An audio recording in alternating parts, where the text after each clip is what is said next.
గన్నవరంలోని TDP కార్యాలయంపై దాడి కేసులో మాజీ ఎమ్మెల్యే వైసీపీ నేత వల్లభనేని వంశీని పోలీసులు 3 రోజుల పాటు విచారించిన తర్వాత కోర్టులో హాజరుపరిచారు. ఈ సందర్భంగా మ్యాజిస్ట్రేట్ ముందు వంశీ కీలక వ్యాఖ్యలు చేశారు. జైలులోని సెల్లో తనను ఒంటరిగా ఉంచారని న్యాయమూర్తికి తెలిపారు. తనకు ఆస్తమా సమస్య ఉందని, ఏదైనా హెల్త్ ప్రాబ్లం వస్తే ఇబ్బందిని కోర్టు దృష్టికి ఆయన తీసుకువెళ్లారు. తనతో పాటు వేరే వారిని కూడా సెల్లో ఉంచాలని జడ్జిని కోరారు.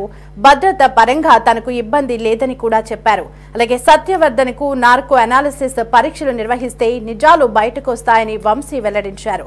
తనను కేసుతో సంబంధం లేని ప్రశ్నలు అడిగారని జడ్జికి వల్లభనేని వంశీ తెలిపారు.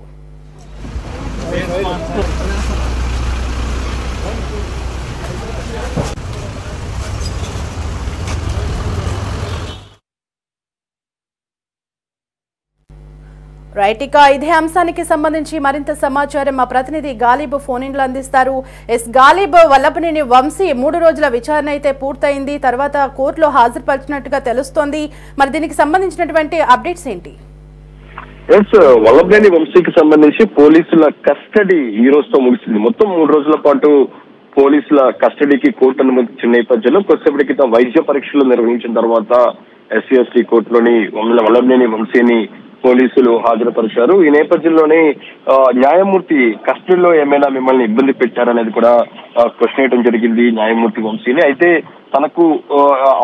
తనకు సంబంధం లేని క్వశ్చన్స్ వేశారనేది మాత్రం న్యాయమూర్తికి వంశీ చెప్పారు. తనకు అనారోగ్య సమస్యలు ఉన్నాయని కూడా వంశీ చెప్పిన పరిస్థితి కనపడుతుంది. వేరే బ్యారెక్ లో వసతి కల్పించాలనే దానిపై కూడా వంశీ కోర్టుని కోరారు. ఒక్కడనే కాకుండా మిగతా ఖైదీలతో కలిపి ఉంచాలి అనే దానిపై కూడా వంశీ కోర్టును తెలిపిన నేపథ్యంలోని కోర్టు మాత్రం మీకు భద్రతాపరమైన అంశాల్లో భాగంగానే వేరే బ్యారెక్ లో ఉంచామనేది మాత్రం న్యాయమూర్తి వంశీకి చెప్పినట్లయితే తెలుస్తుంది. అయితే ఇందుకు సంబంధించి ఏదైతే ఉందో ఇతర ఖైదీలతో కలిపి ఉంచేందుకు మెమో దాఖలు చేయాలంటూ కూడా వంశీకి కోర్టు సూచించినట్లు తెలుస్తుంది.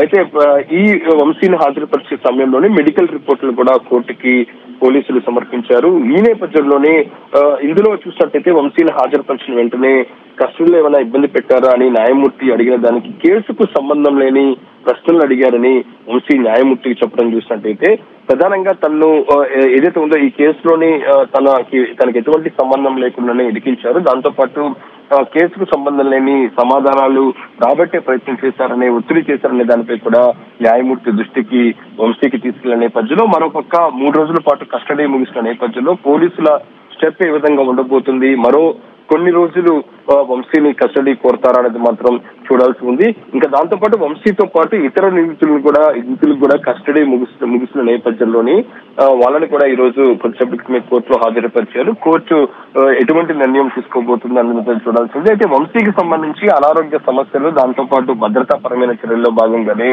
సపరేట్ బ్యారెక్ లోని పోలీసులు సబ్ జైల్లో ఉంచారు. అయితే సబ్ జైల్లోని తనకు ఇబ్బందులు ఉన్నాయి, దాంతో పాటు అందరి ఖైదీలతో కలిసి ఉంచాలన్నది కూడా వంశీ న్యాయమూర్తిని కోరిన నేపథ్యంలో దీనికి సంబంధించిన మెమో దాఖలు చేయాలంటూ కూడా కోర్టు ఆదేశాలు ఇచ్చింది. ఇదిలా ఉంటే వంశీకి 3 రోజుల విచారణలోని పూర్తి స్థాయిలో పురోగతి ఎక్కడా పోలీసులు సాధించలేదు. వంశీ నుంచి కూడా ఈ కేసుకు సంబంధించిన అంశాలకు సంబంధించి ప్రశ్నలకు సంబంధించి కూడా వంశీ పూర్తిగా పోలీసులకు సహకరించలేదని తెలుస్తుంది.